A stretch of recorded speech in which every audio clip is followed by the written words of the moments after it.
सभी विद्यार्थियों का ऑनलाइन क्लासेस में स्वागत है।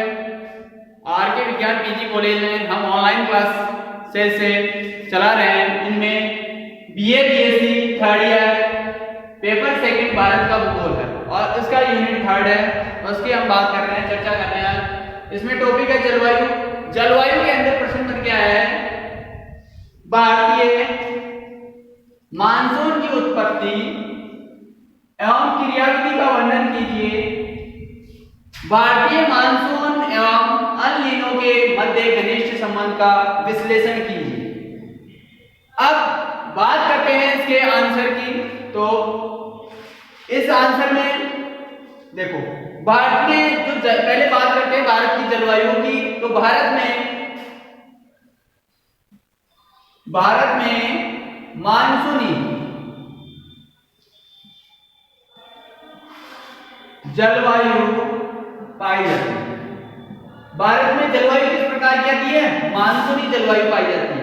मानसून शब्द की उत्पत्ति वो अरबी भाषा के मानसून शब्द की उत्पत्ति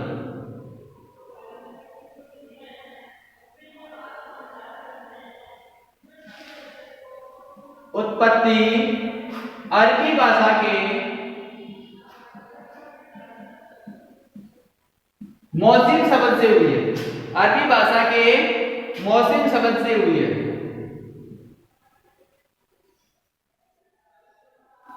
मौसिम शब्द से हुई है। मौसिम शब्द का अर्थ है वह है मौसिम शब्द का अर्थ मौसिम शब्द का अर्थ है कि पवनों की दिशा का मौसम के अनुसार उलट जाना। पवनों की दिशा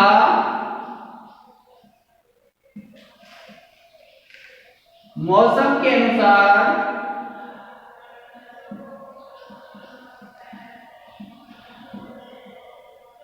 उलट जाना।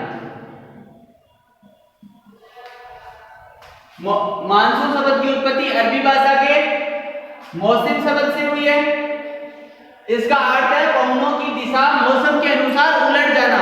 तो क्या कहलाएगा? ये मानसून शब्द का अर्थ है भारत में अरब सागर एवं बंगाल की खाड़ी से चलने वाली हवाओं की दिशा में ऋतुगत परिवर्तन हो जाता है। इस संदर्भ में भारतीय जलवायु को मानसून जलवायु कहा जाता है।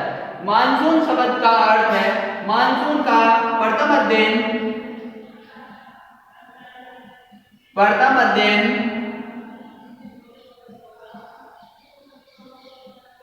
मानसून का जो है प्रथम अध्ययन अरबी भूगोल में था।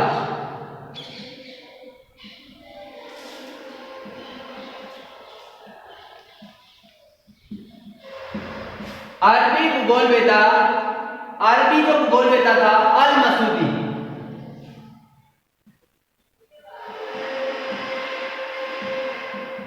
अल मसूदी के द्वारा इसका प्रयोग किया गया था। मानसून का प्रथम अध्ययन अल मसूदी जो वैज्ञानिक था, भूगोल वेता था, इसके द्वारा किया गया था। मौसम विभाग भारतीय मौसम विभाग द्वारा भारत की जो जलवायु है इसको 4 भागों में बांटा गया है। भारतीय जो जलवायु है इसको 4 भागों में बांटा जाता है। तो उसमें शीत ऋतु है, वर्षा ऋतु है। तो ये ऋतुएं इस प्रकार। अब मानसून की देखो उत्पत्ति। अब बात करते हैं, ये तो था मानसून के शब्द के बारे में। अब है मानसून की उत्पत्ति। तो मानसून की उत्पत्ति है जहां पर वर्षा या दक्षिणी पश्चिमी मानसून की सक्रियता वितरण में प्रभाव स्वरूप का वर्णन करने से पूर्व दक्षिणी पश्चिमी मानसून की दशा के विकास के बारे में की गई शोध एवं विभिन्न विद्वानों द्वारा प्रस्तुत अभिनय जो संकल्पनाएं हैं वो दी गई है। अब देखो कौन कौन सी संकल्पनाएं या सिद्धांत दिया गया है, तो उसके बारे में अध्ययन करते हैं। देखो, मानसून की उत्पत्ति से संबंधित निम्न सिद्धांत दिए गए हैं, वो कौन कौन से हैं? देखो,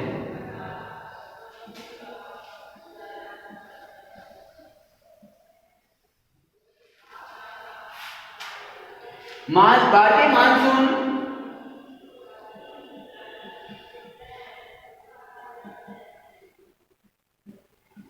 की उत्पत्ति से संबंधित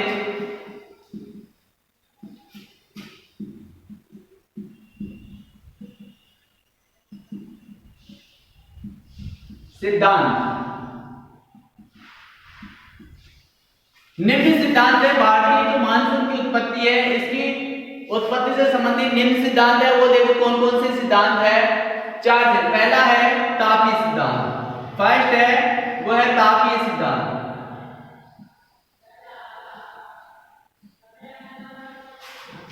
मानसून की जो उत्पत्ति है इससे प्रथम सिद्धांत है वो है तापीय सिद्धांत।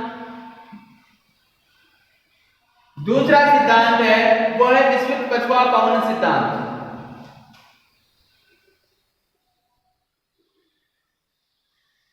विस्तृतीय पछुआ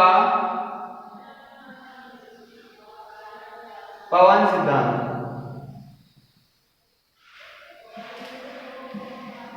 थर्ड है जेट स्ट्रीम सिद्धांत।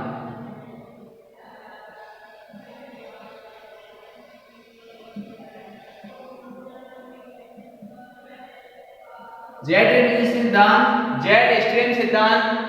अगला है अल नीनो सिद्धांत।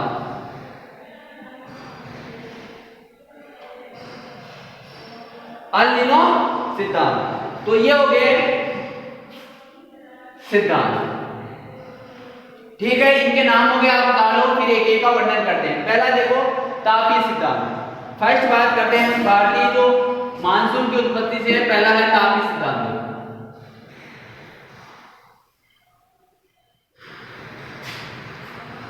तापीय सिद्धांत है, इस सिद्धांत के प्रतिपादन ने सर्वाधिक योगदान ब्रिटिश विद्वान का है, डंडले स्टॉम।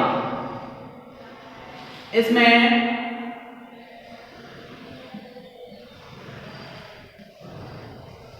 जो सिद्धांत का सबसे ज्यादा योगदान है वो डंडले स्टॉम और बेकर का।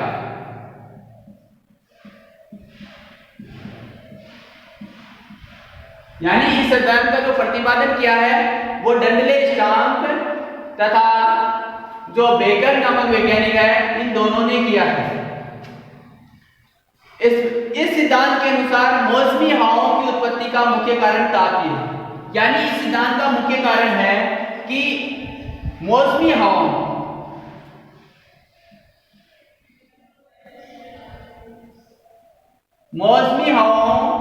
या जो पवने हैं, मौसमी हवाओं या पवनों की उत्पत्ति का मुख्य कारण तापीय है। यानी इन्होंने क्या माना है, मुख्य कारण उत्पत्ति का जो मौसमी हवाएं है उसकी उत्पत्ति का मुख्य कारण किसको माना है, तापीय माना है। ग्रीष्म काल में सूर्य की किरणें उत्तरी गोलार्ध में लंबवत पड़ती है। उत्तरी गोलार्ध में सूर्य की किरणें क्या है, ग्रीष्म ऋतु में लंबवत पड़ती है। इससे यहाँ एक बृहद निम्न भार का निर्माण होता है, यानी निम्न केंद्र का निर्माण होता है। कहां पे, उत्तरी गोलार्ध में। भूमध्य रेखा से उत्तरी गोलार्ध में किरणें क्या है, लंबवत पड़ती है। उत्तरी गोलार्ध में किरणें कैसे पड़ेगी,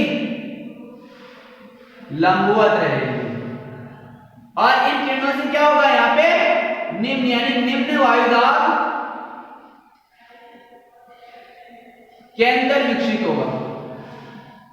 निम्न वायुदाब केंद्र विकसित होता है तथा इस निम्न वायुदाब केंद्र के कारण उत्तरी पूर्वी जो व्यापारिक पवन वो है अनुपस्थित हो जाता है। ज्ञात है कि 5 से 30 डिग्री, यानी 5 ये 0 डिग्री होगी, यहां से 5 डिग्री तथा 30 डिग्री, इधर भी 5 डिग्री और 30 डिग्री। उत्तरी व दक्षिणी अक्षांशों में मध्य व्यापारिक पवनें सालों भर चलती है। यानी इन दो में क्या चलती है, व्यापारिक पवनें चलती है। यहाँ पे कौन सी पवनें हैं, व्यापारिक पवनें, ये चलती है। तो इस टाइम पे ये बंद हो जाती है। अगर बात करें इन व्यापारिक पवनों की, तो देखो अगर यहाँ पे अगर तापमान की बात करें तो इसमें जो 30 से 35 तक है, यहां पे उच्च वायुदाब बना रहता है। यहां पे भी 30 से 35 के मध्य क्या बना रहता है, उच्च वायु दाब, उच्च दाब बना रहता है। और इस जगह जो बीच वाला है 5 डिग्री दोनों के, यहां पे कैसा दाब बन जाता है, निम्न वायु दाब, निम्न दाब बन जाता है। इस जगह निम्न दाब बन जाता है तापीय विषुवत रेखा के उत्तरी खिसकाव के कारण। अब तापीय जो विषुवत रेखा है के उत्तरी खिसकाव के कारण दक्षिणी पूर्वी व्यापारिक पवनें विषुवत रेखा को पार कर उत्तरी गोलार्ध में आ जाती है। यानी ये पवनें क्या है, इसको पार करके कहां पे चली जाती है, उत्तरी गोलार्ध में चली जाती है। उत्तरी गोलार्ध में आ जाती है। फेरल के नियम के अनुसार, फेरल वैज्ञानिक थे, उनके नियम के अनुसार उत्तरी गोलार्ध में जाने आने से पर यह पवन अपनी दाहिनी ओर अर्थात उत्तर पूर्व की ओर मुड़ जाती है तथा संपूर्ण भारतीय उपमहाद्वीप पर प्रभावित होने लगती है। यह पवन चूंकि लंबी समुद्री यात्रा कर आती है तथा जलवाष्प से मुक्त होती है तथा ये बहुत जो बड़ा समुद्र है इसमें से क्या लाती है, जलवाष्प से युक्त हो जाती है। यानी जो जलवाष्प लेके अपने साथ में ऊपर से गुजरती है। यह भारतीय उपमहाद्वीप में 2 भागों में बंटकर वर्षा करती है। पहला अरब सागर शाखा के द्वारा पश्चिमी घाट के पश्चिमी ढाल पर तथा बंगाल की खाड़ी की शाखा, अरब सागर की शाखा तथा बंगाल की सागर की शाखा, यानी 2 तरफ से ये भारत में 2 शाखाओं में आती है। बंगाल की खाड़ी शाखा के द्वारा अंडमान निकोबार द्वीप समूह एवं उत्तर पूर्व भाग में भारी वर्षा होती है।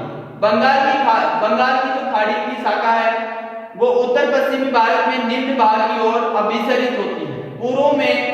पूर्व से पश्चिम की ओर जलवाष्प में कमी के साथ ही वर्षा की मात्रा में भी कमी आ जाती है। जैसे जैसे ये क्या करती है, पश्चिम की ओर जाती है, ये जो हवाएं पानी लेके, तो पश्चिम की तरफ क्या हो जाता है, यहाँ पे जलवाष्प की कमी आ जाती है। यानी पश्चिम में जलवाष्प की कमी आ जाती है। पश्चिम में जलवाष्प की कमी आ जाने से क्या हो जाता है, पूर्व में अधिक वर्षा होगी, पूर्व में अधिक वर्षा तथा पश्चिम में कम वर्षा होगी। वर्षा की कमी के लिए यही जिम्मेदार माना जाता है। अगर बात करें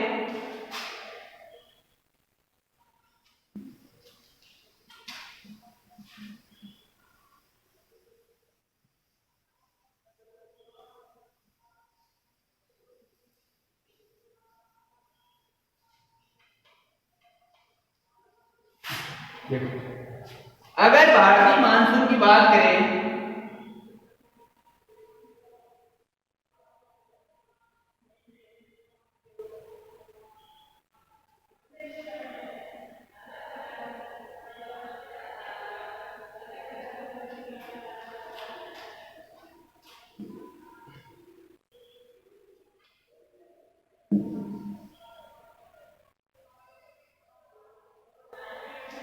तो यहाँ पे देखो इस प्रकार से समझ सकते हैं कि दक्षिणी पश्चिमी पवनें, यहाँ पे देखो दक्षिणी पश्चिमी पवनें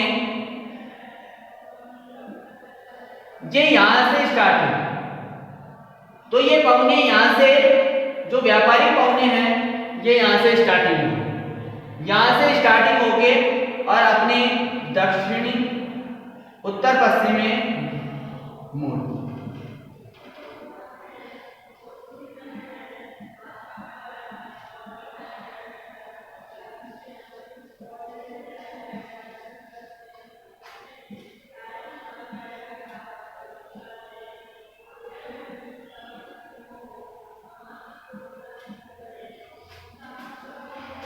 इस प्रकार से भारतीय मानसून में आके यहाँ पे निम्न दाब बनाती है तथा यहाँ पे उच्च दाब रहता है।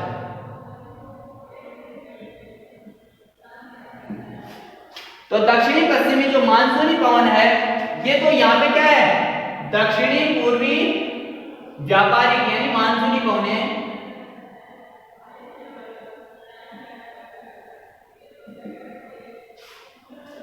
उच्च दाब के कारण यहां से उच्च दाब से ऊपर की तरफ जाती है, यहां पे निम्न दाब बना लेती है। इसकी बात करें जाड़े की ऋतु में उत्तरी पूर्वी व्यापारिक पवन पुनः चलने लगती है। यह उत्तर पूर्व मानसून लेकर आता है तथा बंगाल की खाड़ी से जलवायु ग्रहण कर तमिलनाडु के तट पर वर्षा करती है, जिसे हम लौटती हुई मानसून की वर्षा भी कहते हैं। अब देखो इसके बाद में इस सिद्धांत की आलोचना है। यह मानसून की अत्यंत सरलीकृत व्याख्या है। सूर्य की उत्तरायण तथा दक्षिणायन स्थिति हर वर्ष निश्चित है, अतः मानसून आगमन में अनिश्चितता नहीं होनी चाहिए। यानी मानसून, ये सिद्धांत की आलोचना यही है कि इस मानसून जो सूर्य की उत्तरायण होना और दक्षिणायन होना ये वर्ष में निश्चित होता है। तो अगर वर्ष में निश्चित होने के कारण इस सिद्धांत का क्या है कि मानसून कभी लेट आता है और कभी जल्दी से आ जाता है, तो इसकी जो मुख्य है कि ये नहीं होना चाहिए था, ऐसा नहीं होना चाहिए, टाइम पे आना चाहिए था मानसून। अब ये तो हो गया तापीय जो सिद्धांत था ये।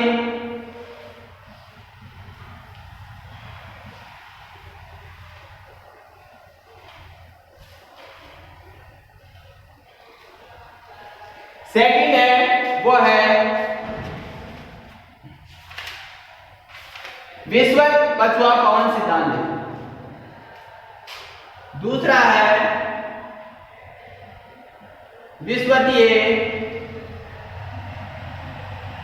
पछुआ पवन सिद्धांत।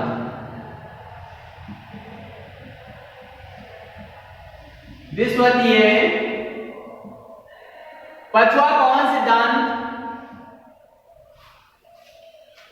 इसका प्रतिपादन फ्लोन, इसका प्रतिपादन किसने किया? फ्लोन ने किया था। विषुवतीय पछुआ पवन सिद्धांत का जो प्रतिपादन है वह फ्लोन नामक वैज्ञानिक ने किया था। इसके अनुसार विषुवत पछुआ पवन ही दक्षिणी पश्चिमी मानसून हवा है। इसकी उत्पत्ति अतः किससे मानी जाती है? अंत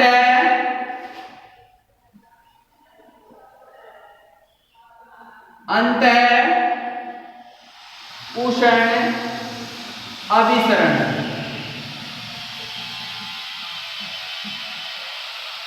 यानी इसकी किससे मानी जाती है? अंत उष्ण अभिसरण के कारण।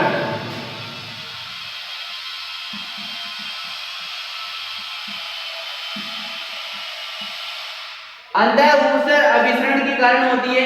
इसके अंदर देखो क्या होता है, ये 0 डिग्री भूमध्य रेखा है, ये 0 डिग्री रेखा है।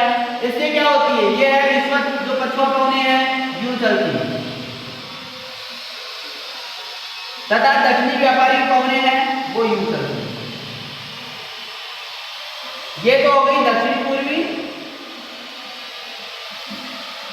व्यापारिक पवनें, और ये होगी विषुवत रेखीय विषुवत पछुआ पवनें। और ये कौन सी हो गई? उत्तरी पूर्वी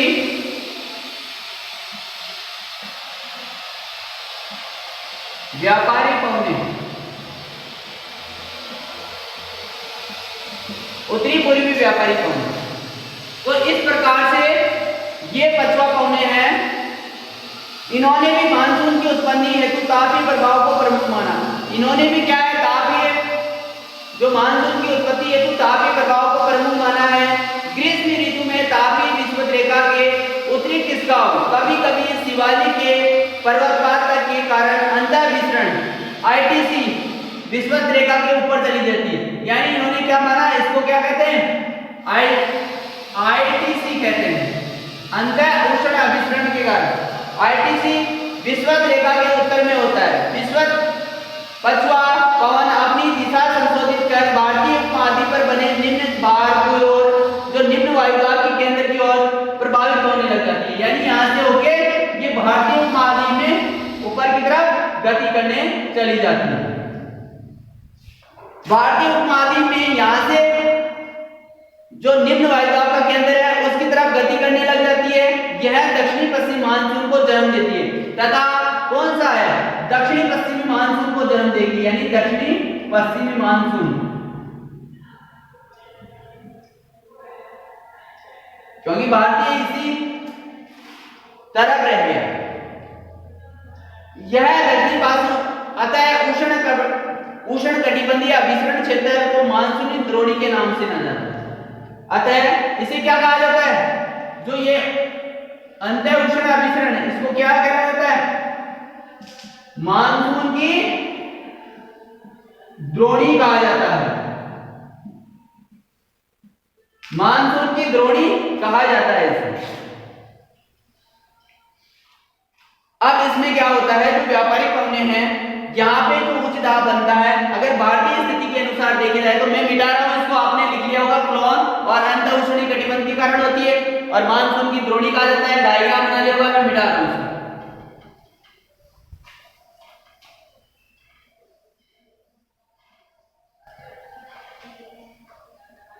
भारतीय स्थिति पर अपन इसको लागू करते हैं तो देखो,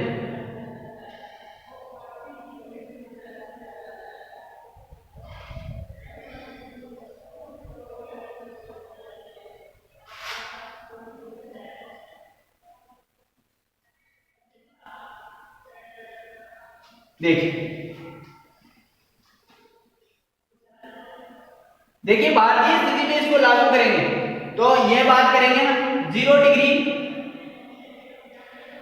यहां पे मान, क्योंकि भारत का जो दक्षिणतम बिंदु है वो 6 डिग्री कुछ अक्षांश पर स्थित है। तो उसके बाद में देखो यहां पे क्या होगा, उच्च दाब बना है, यहां पे कैसा दाब है, उच्च दाब, ये क्षेत्र उच्च दाब का है, तो जो विषुवत-रेखीय पवन प्रणाली है वो यूं जाता है तथा तापीय जो विषुवत रेखा है वो यूं गुजरती है।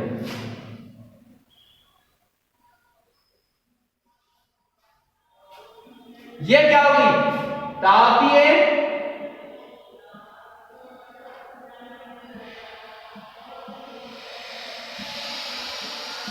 विषुवत रेखा होगी, इसके सारे यूं आगे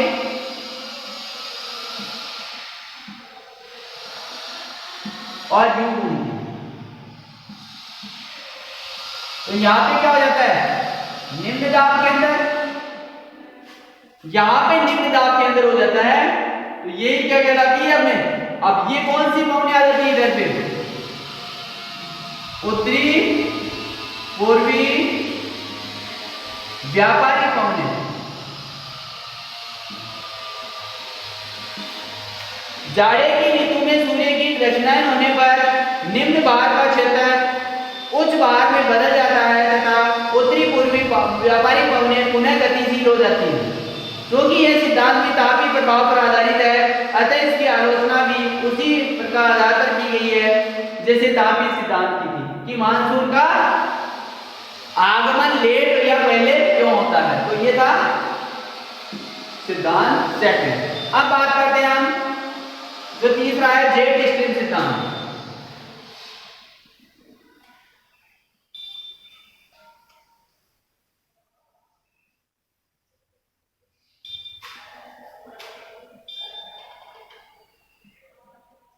जेट स्ट्रीम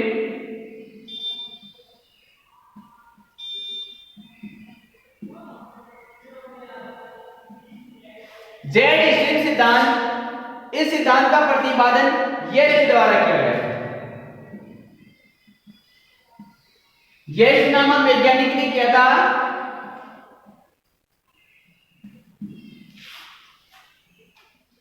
इस सिद्धांत का प्रतिपादन येट्स द्वारा किया गया था। भारतीय मौसम विज्ञान कोटमेश्वर ने इस दिशा में सराहनीय कार्य किया था। यानी भारतीय जो मौसम विज्ञानी है वो कोटमेश्वर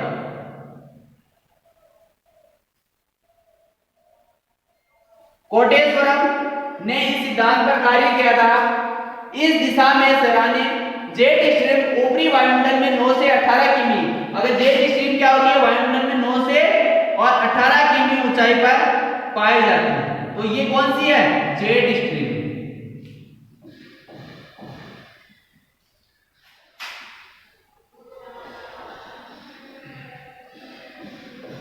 वायुमंडल के अंदर जो जेट स्ट्रीम है वो कब पाई जाती है? 6 से 18 किमी के बीच में, वो 9 से 18 किमी क्षेत्र के बीच में जो पवन प्रवाह है वो पाया जाता है।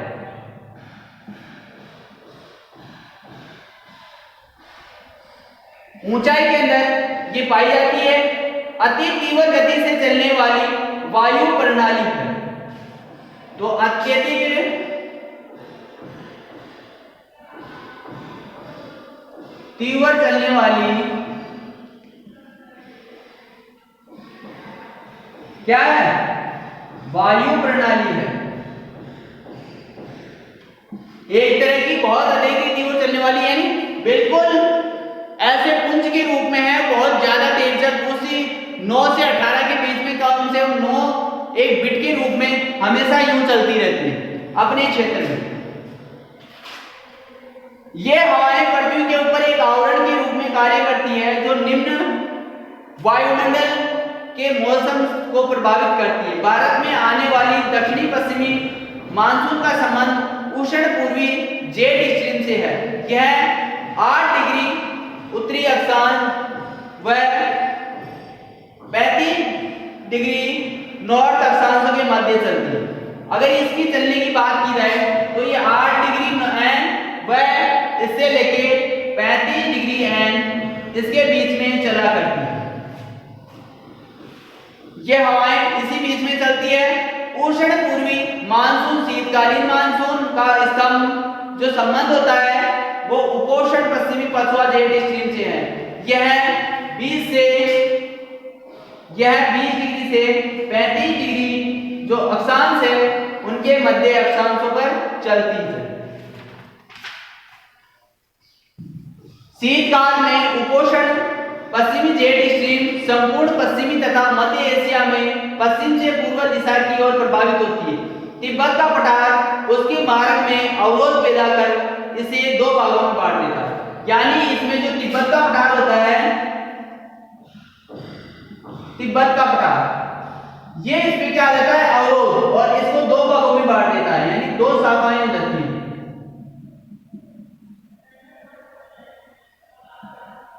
दो भागों में बांट देता है और एक शाखा जो शाखा पठार के उत्तर में समानांतर बहने लगती है, एक शाखा तो उत्तर की तरफ समानांतर बहने लगती है तथा दूसरी शाखा दक्षिणी शाखा हिमालय के दक्षिणी में पूर्व की ओर अग्रसरित हो जाती है। इस शाखा के मध्य स्थिति फरवरी में लगभग 25 डिग्री उत्तरी अक्षांश के रूप में होती है। इसका दाब स्तर, यहाँ पे अगर दाब स्तर की बात की जाए तो दाब स्तर कितना रहता है? 200 से 300 मिली बार, 200 से 300 मिली बार होता है यहाँ का दाब। पश्चिमी विक्षोभ जो भारतीय उपमहाद्वीप में जाड़े के समय इसे जेट पवन द्वारा लाई जाती है। विक्षोभ सामान्यतः पश्चिमी जेट स्ट्रीम के द्वारा आते हैं। रात में तापमान में वृद्धि होती है जो इन विक्षोभों में आने का सूचक होता है। अब देखो, अगर डायग्राम के अनुसार अगर भारतीय चित्र को समझें तो देखो,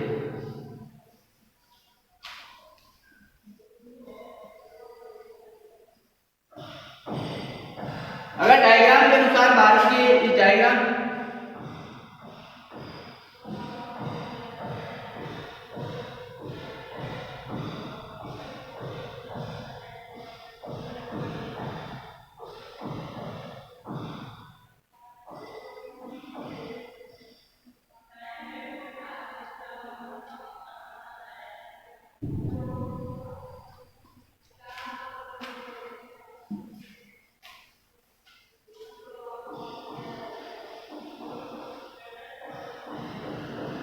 देख, तो ये क्या है? उत्तरी पूर्वी मानसून।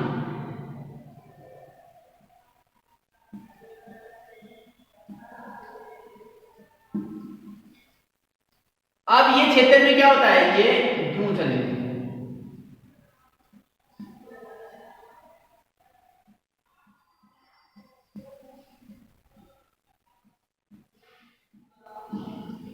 और जो जेट स्ट्रीम हवाएं हैं पवनें हैं यूं चलती। ये क्या हो जाएगा यहाँ पे,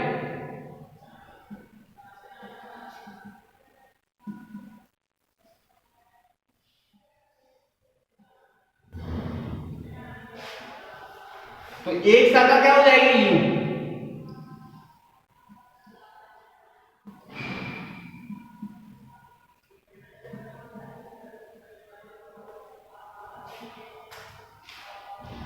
ये तो एच पी और ये एल, लो प्रेशर और हाई प्रेशर। और यहां पे अगर 0 डिग्री की बात करें, पश्चिमी जेट स्ट्रीम ठंडी हवा का स्तंभ होता है। जो पश्चिम की तरफ यानी इधर से चलने वाली हवा है, पश्चिमी जेट स्ट्रीम ठंडी हवा का स्तंभ होता है जो सतह पर हवाओं को धकेलता है। इससे सतह पर उच्च जो दाब है, यहाँ पे उच्च दाब का निर्माण होता है। इस उच्च पहाड़ से भारत का उत्तरी पश्चिमी यानी इधर वाला क्षेत्र, उत्तरी पश्चिमी क्षेत्र है भारत का। इस सतह पे उच्च दाब का निर्माण होता है। इस उच्च पहाड़ से भारत का जो पश्चिमी भाग है, सूक्ष्म हवाएं बंगाल की खाड़ी से निम्न भाग की ओर प्रभावित होती है इधर की तरफ। इन हवाओं के द्वारा ही जाड़े के समय उत्तर प्रदेश एवं बिहार में शीतलहर आती है। यानी ये शीतकालीन मौसम की बात कर रहा है, शीतकालीन उत्पत्ति की बात कर रहा है मौसम की। तो यहाँ पे अधिक प्रेशर होगा तथा यहाँ पे लो प्रेशर। इसी कारण से यहाँ पे उत्तर प्रदेश और बिहार के अंदर जो शीतकाल में है वो सबसे ज्यादा क्या आती है, शीतलहर आती है। बंगाल की खाड़ी में पहुंचने के बाद ये हवाएं फेरन के नियम के अनुसरण करती है तथा वहां से वापस उत्तर पूर्व की ओर रुख कर लेती है। जब पवन तमिलनाडु के तट पर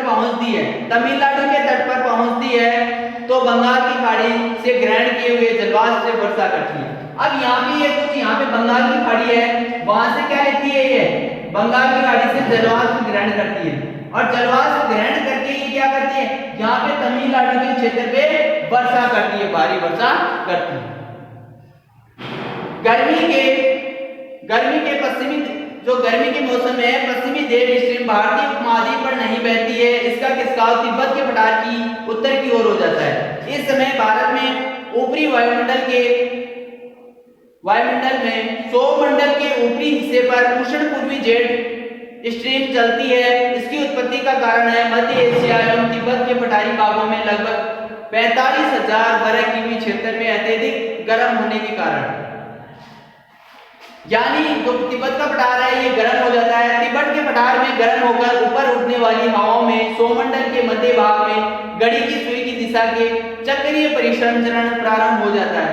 यह ऊपर उठती है, बहिर्गामी वायु क्षोभ सीमा के पास दो अलग अलग धाराओं में बढ़ जाती है। देखो अगर जेट स्ट्रीम की बात की जाए इससे, तो देखो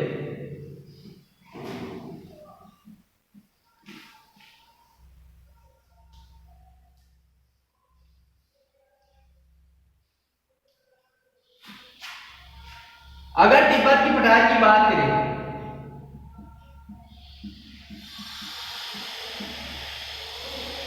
तिब्बत का पठार की बात करें कि ये तिब्बत का पठार है। अब इसके बाद में यहां पे क्या होता है, एक वाकर सेल बनती है।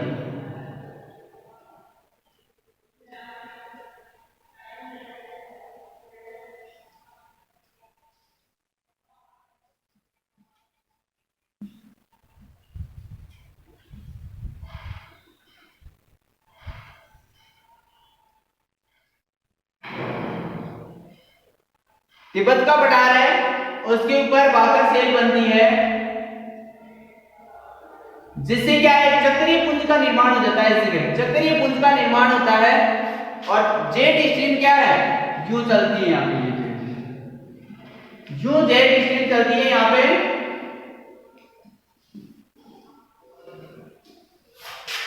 तो ग्रीष्म काल में तिब्बत के पठार का गर्म होने के कारण पूर्वी जेट यानी पूर्व जेट उत्पत्ति यानी इन पवनों की उत्पत्ति हो जाती है ग्रीष्म काल में, गर्मी के समय। अब इससे एक विषुवत वृत्त की ओर पूर्वी जेट स्ट्रीम के रूप में चलती है तथा दूसरी ओर पश्चिमी जेट स्ट्रीम के रूप में चलती है। यानी दो हवाएं होगी, एक तो पूर्व की तरफ तथा एक पश्चिम की तरफ। ज्ञात है, यानी हमें ज्ञात है कि गर्मी में मध्य एशिया पर पश्चिमी जेट स्ट्रीम लगातार चलती रहती है। पूर्वी जेट स्ट्रीम का भारत के ऊपरी वायुमंडल में दक्षिणी पश्चिमी दिशा की ओर बहती हुई अरब सागर के नीचे बैठने लगती है। इससे वहीं वह बृहद उच्च भार का निर्माण करती है। इसके विपरीत भारतीय उपमहाद्वीप के ऊपर जब यह गर्म जेट स्ट्रीम चलती है तो सतह की हवा ऊपर उठकर यानी ऊपर खींच लेती है तथा वहां का जो तापमान है वो कम हो जाता है तथा वहां पे जो निम्न भार का है वो निर्माण करती है। इस निम्न भार जो निम्न वायुदाब का क्षेत्र है अरब सागर के उच्च भार क्षेत्र से पछुआ हवाएं की ओर वापस चलने लगती है। यह दक्षिणी पश्चिम मानसून जो उत्पत्ति है वो है। और उसे अगर भारतीय क्षेत्र में देखे जाए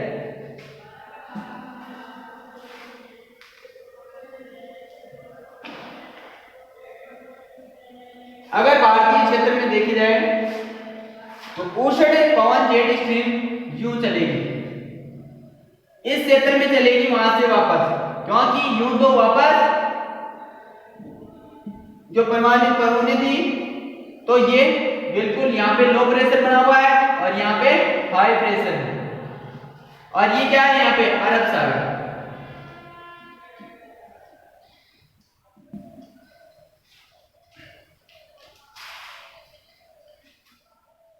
अगर इसको और भी तिब्बत का पठार के द्वारा समझा जाए तो देखो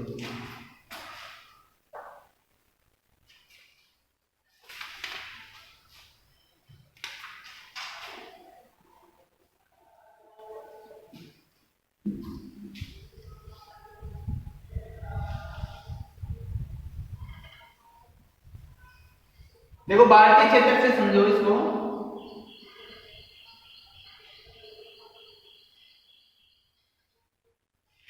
यूं समझते हैं यहां पे तो क्या हो गया तिब्बत का पठार, ये भारतीय उपमहाद्वीप हो गया।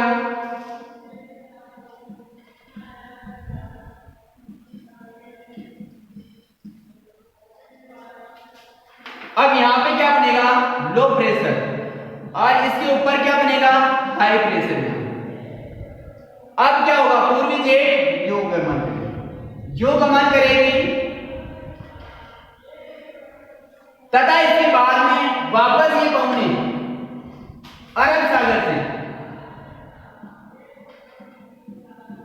वापस यूं इसके सारे सारे गति में।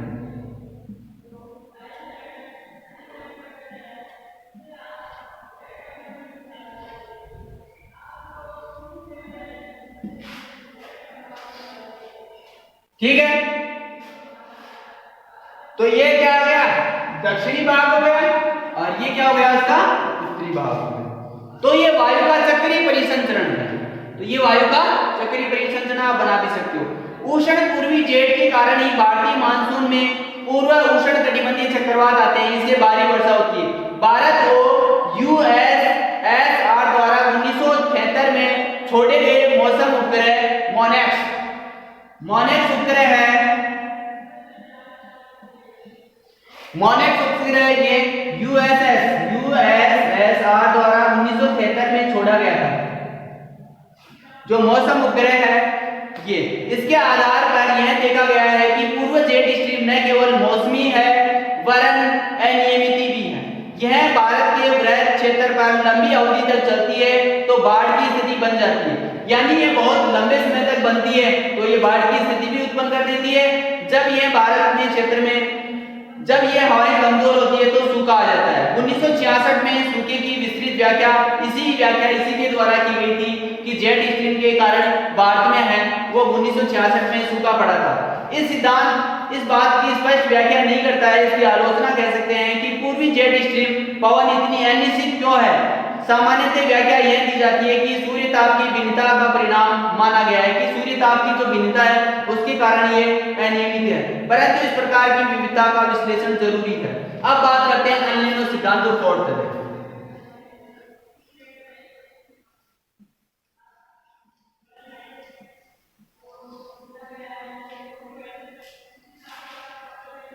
एल नीनो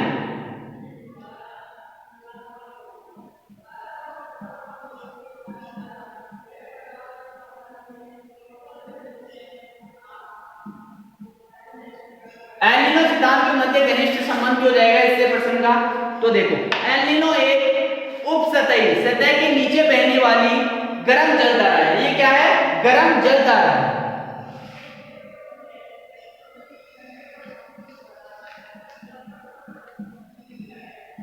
गर्म जलधारा है जो पेरू के तट के, जो पेरू तट पर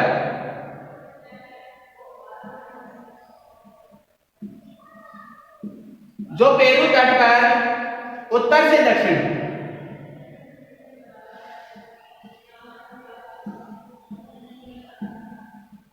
जो पेरू तट पर उत्तर से दक्षिण की ओर प्रभावित होती है।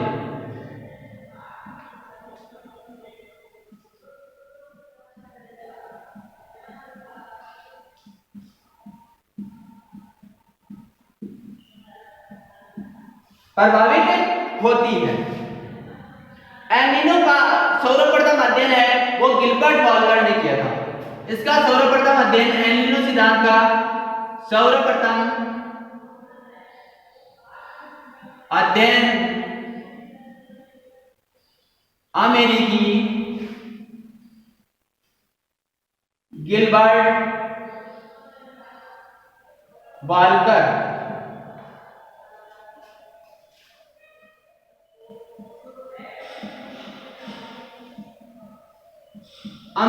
गिलबर्ट बाल्कर अमेरिकी द्वारा किया गया था। बाल्कर के अनुसार, इन जो वैज्ञानिक है गिलबर्ट बाल्कर के अनुसार ये क्या कहते हैं? बाल्कर के अनुसार गर्म जल के प्रभाव में क्रमशः दक्षिणी विषुवत जो गर्म जलधारा का तापमान बढ़ जाता है। यानी ये कहना चाहते हैं कि जो गर्म जलधारा है विषुवत उसका तापमान बढ़ जाता है। यह जलधारा पूर्व से पश्चिम की ओर जाती है, अतः संपूर्ण मध्य प्रशांत का जल गर्म हो जाता है तथा वहां एक निम्न जो वायुदाब है उसका निर्माण हो जाता है। जब इस निम्न भार का या निम्न वायुदाब का विस्तार हिंद महासागर के पूर्वी मध्यवर्ती क्षेत्र तक होता है तो भारतीय उपमहाद्वीप की दिशा को संशोधित कर देती है। इस निम्न भार की तुलना भारतीय उपमहाद्वीप के स्थलीय भाग पर बना निम्न भार की जो तुलनात्मक दृष्टि से कमजोर होता है। अतः जो अरब सागर है, अरब सागर के उच्च भार क्षेत्र में हवाओं का प्रवाह दक्षिणी पूर्वी हिंद महासागर की ओर होने लगता है। इससे भारतीय उपमहाद्वीप में सूखे की स्थिति बन जाती है। 1987 इसके कारण 1987 ईस्वी में भारत में आए सूखे का कारण एल नीनो प्रभाव माना जाता है। 1987 में जो सूखा काल आया था उसका प्रभाव, जो भारतीय सूखा है उसका प्रभाव है एल नीनो को ही माना गया था। एल नीनो को इस प्रभाव का जिम्मेदार माना गया था कि सूखे का यही जिम्मेदार है। इसके विपरीत जब एल नीनो धारा का प्रभाव मध्यवर्ती प्रशांत तक ही सीमित रहता है, यानी मध्यवर्ती प्रशांत महासागर तक ही सीमित रहता है, तो दक्षिणी पश्चिमी जो मानसूनी पवने मार्ग बाधित नहीं होता है, तब भारत में भरपूर वर्षा होती है। एल नीनो प्रभावी भारत में सूखे की पूर्णतः व्याख्या करने में असमर्थ है। 1875 से 1985 के बीच 43 वर्ष सूखे की स्थिति आई। इनमें सिर्फ 19 बार की व्याख्या ही एल नीनो प्रभाव के द्वारा की जा सकी है। अतः जरूरत है कि इस दिशा में और अनुसंधान होता रहे कि ये जरूरी नहीं है कि भारत में सूखे की पूरी जिम्मेदारी है वो एल नीनो प्रभाव की है। एल नीनो से अगर नक्शे के रूप में देखा जाए एल नीनो प्रभाव, तो ये क्या है कि आप इसको और आराम से समझ सकते हो या देख सकते हो। तो इससे आप इसका डायग्राम जरूर बना देना, यहाँ पे जो वर्ल्ड का नक्शा बना के और उसमें इसको दर्शा देना कि यहाँ पे जो मध्य एशिया है अगर यहाँ तक ये सीमित रहता है तो भारत में भरपूर वर्षा होगी। अगर ये भारतीय उपमहाद्वीप तक बढ़ जाता है तो भारत में सूखे की स्थिति उत्पन्न की जाती है। ठीक है, आज के लिए धन्यवाद। फिर मिलेंगे नेक्स्ट टॉपिक के साथ, वहां तक के लिए धन्यवाद।